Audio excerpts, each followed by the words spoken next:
Alright, magandang araw po sa inyong lahat, Batang Maynila to.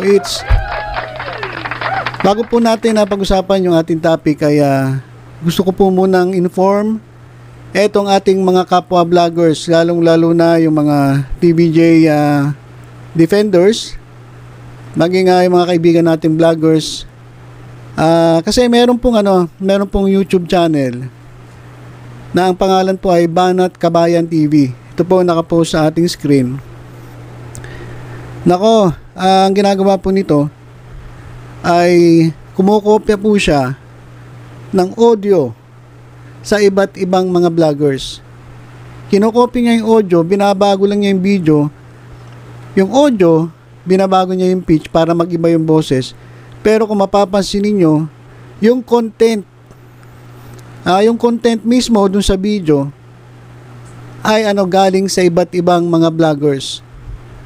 Meron po akong nakitang video dyan na ako po yung nagsasalita. Binago niya lang yung pitch para hindi mahalata na ako po yung nagsasalita.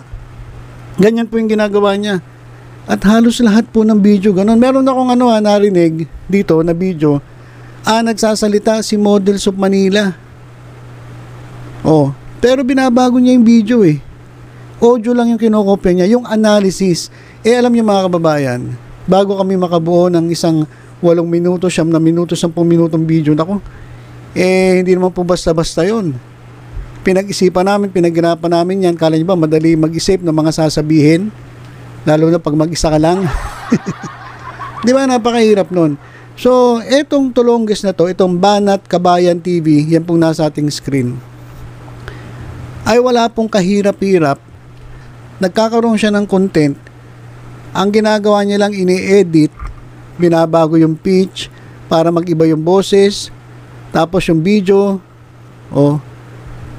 pero yung whole content, yung analysis, yung sinasabi dun sa buong video, ay kinokopya niya lang sa mga vloggers.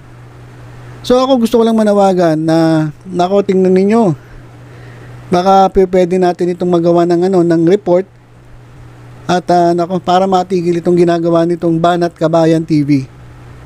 Dito sa Banat Kabayan TV, pasensya na po. Hindi naman po tama yung ginagawa ninyo na kukopya kayo, i-upload ninyo, i-edit nyo lang. Wala kayong kahirap-hirap at matindi na ito Ang subscribers niya ay 50,500. Ganyan na po karami ang naloko nitong tulongges na to. Tapos monetize. Pero mo, kumikita siya nang walang kahirap-hirap. Hindi siya nag-iisip. Ginagawa niya lang, ini-edit niya lang. Tapos yun na. Kumikita na siya. Sa pamamagitan ng vlog ng iba't ibang mga vloggers. So yun lang naman. Gusto kong panawagan sa lahat po. Tingnan ninyo. Baka parang may nakita kong vlog ni Chris Ulo na ginamit din itong tulongges na to. So Banat Kabayan TV, sa totoo lang, tigilan mo yung ginagawa mo dahil violation yan sa guidelines ng YouTube.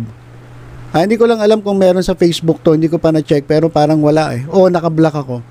Ganun yun kapag naka-block hindi mo makikita.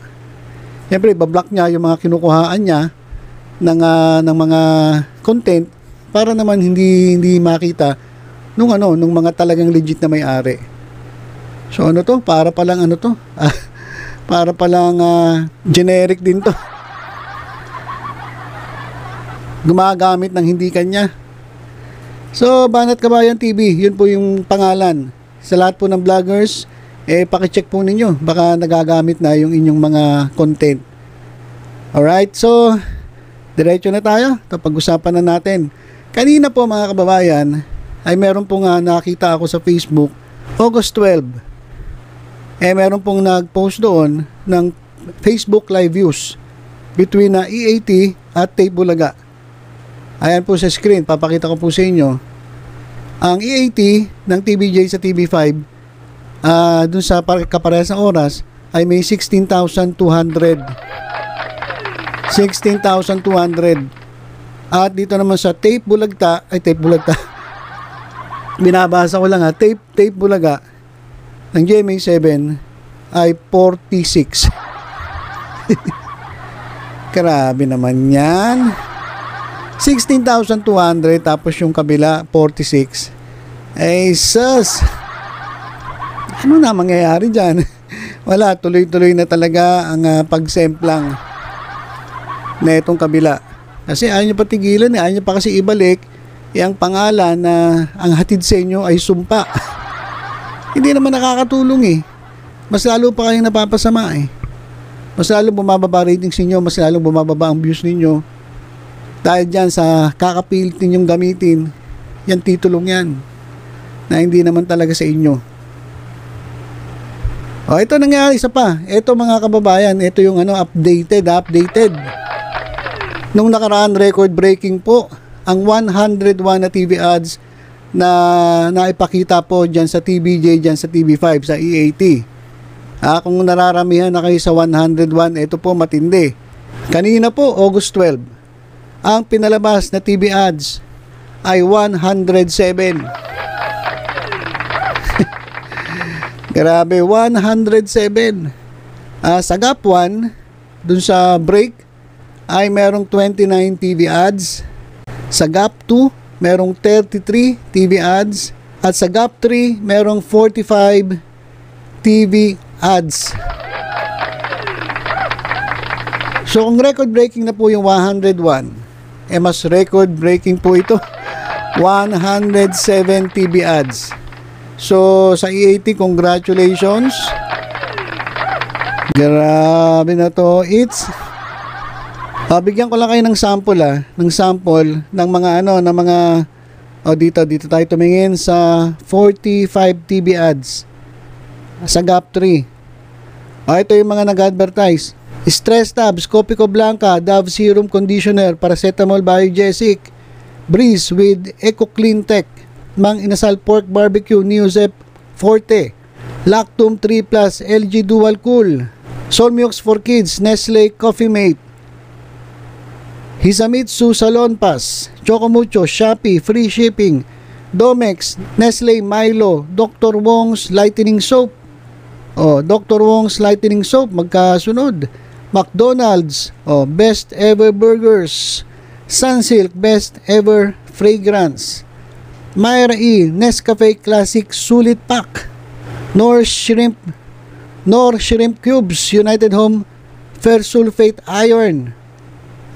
Magkasunod po yan, dalawa. Nestle Bear Brand, Signal Live, Cream Silk Salon Expert, Nestle Chucky Myra Ultimate, Sir Fabcon, Sunbloom Tech, Nestle Coffee Mate, Daisurine, Pond's Glow Duos, Nescafe Classic Sulit Pack, Solmux for Kids, New Rexona Unstoppable Protection, Lactum 3, Sunsilk Strong and Long, Chowking Spicy Chow Fan, Breeze Liquid, Jollibee Chicken Joy at Nestle Coffee Mate. Yan po ang bumubuo ng 45 TV ads. Sorry, sakit. So, ang total po mga kababayan ay 107 TV ads na inere ngayong araw na ito. Congratulations! Record breaking na naman! Iyak na naman yung isa dyan! Iyak na naman ang isa dyan. At mukhang naubos na ata yung mga advertisers. Naglipatan na po dito sa sa EAT, dyan sa TVJ, dyan sa TV5. So ilan po mga kababayan, good news po. Talaga naman pong namamayagpag ang EAT pagdating po sa noontime show, sa views, sa TV ratings, lalong-lalo na sa mga advertisers. At bad news, meron pong isang YouTube channel na gumagamit ng ating content. Sana po ay pagtulong-tulungan natin na ma-report ito. Itong Banat Kabayan TV na ang lupit.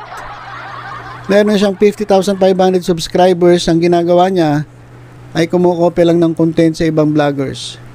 Lupit mo, boy. Baka pwede naman paghirapan mo ng konti yung kinokontent mo. Kasi ginagawa niya lang, edit lang eh. Pero kasi yung content ay nang mahirap eh. Kaya nung ginagawa ko ngayon. Hirap mag-isip. Lalo na pag mag-isa ka lang nagsasalita. Di ba? Pero sila walang kahirap-hirap, copy, edit, baguhin lang yung pitch. Parang iba na yung nagsasalita. O, baguhin yung video, maglagay-lagay ng picture. O, pero yung content mismo, yung kabuuan ng content ay galing po sa iba. So sana makarma ka, Banat by Kabayan TV.